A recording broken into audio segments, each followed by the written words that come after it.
Shalom, salam sejahtera, salam damai sejahtera bagi kita semua.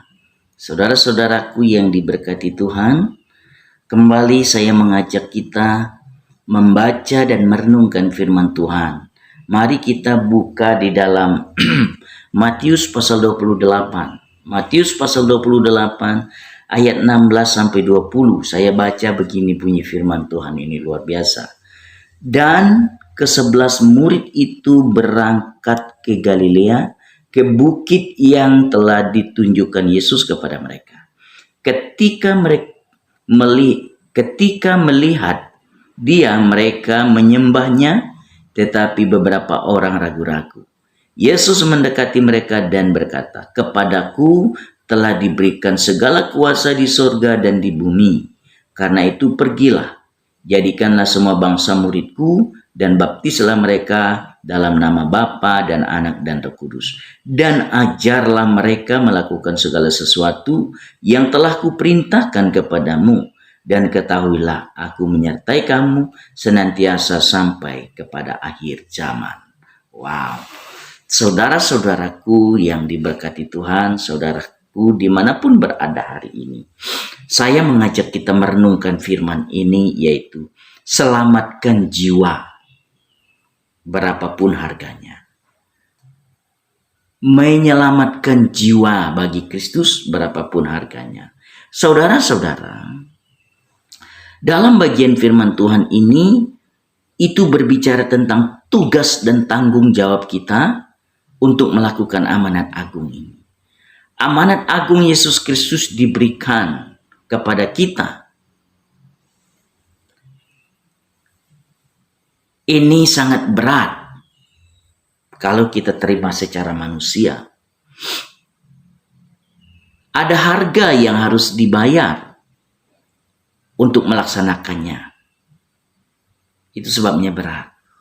Tetapi saudara-saudaraku, kalau Tuhan kita Yesus Kristus memberikan perintah ini kepada kita, itu artinya hanya kita orang percaya yang layak dan sanggup melakukannya. Dan itu sebuah kepercayaan, sebuah anugerah kalau Tuhan mempercayakan amanat ini kepada kita. Oleh karena itu, mari kita ambil bagian dalam tanggung jawab amanat agung ini. Bagaimana agar kita tetap memiliki keberanian untuk menyelamatkan jiwa berapapun harganya? Sekali lagi, bagaimana agar kita tetap memiliki keberanian untuk menyelamatkan jiwa berapapun harganya? Yang pertama, ayat yang ke-18, kita harus menyadari kuasa Allah yang kita miliki. Kita harus sadari bahwa kuasa Allah yang kita miliki, segala kuasa baik di sorga maupun di bumi adalah milik Kristus dan telah diberikan kepada Kristus. Dia menyatakan hal itu.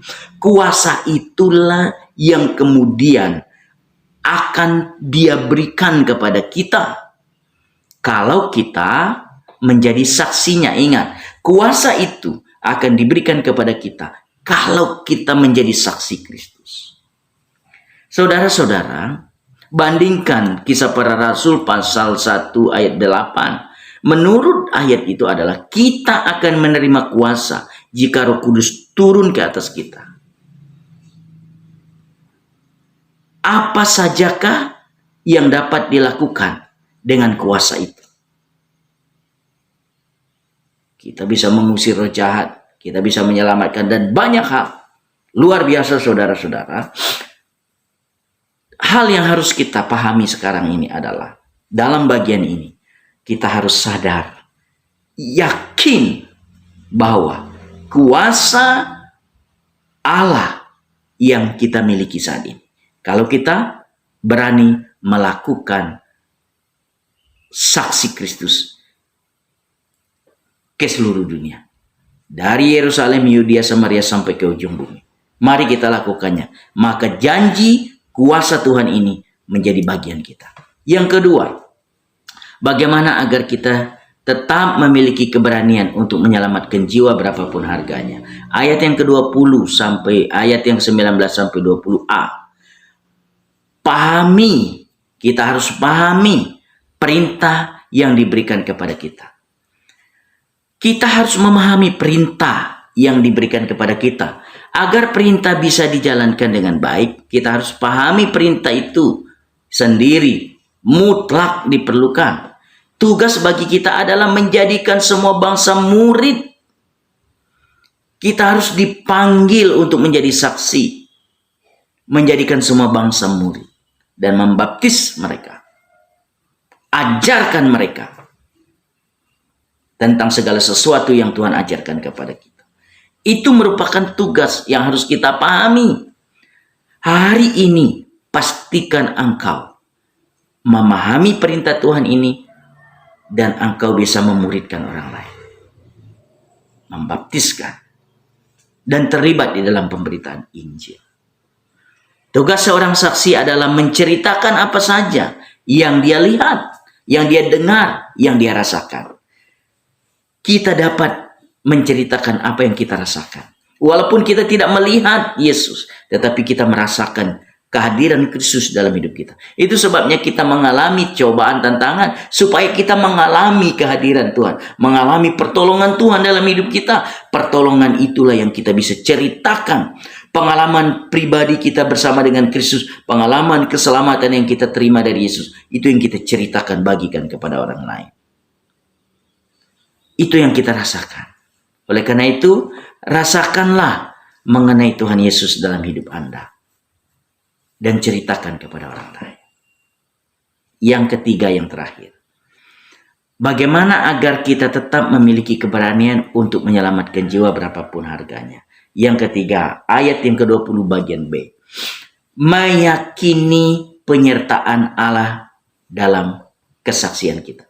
Meyakini penyertaan Allah dalam hidup kita.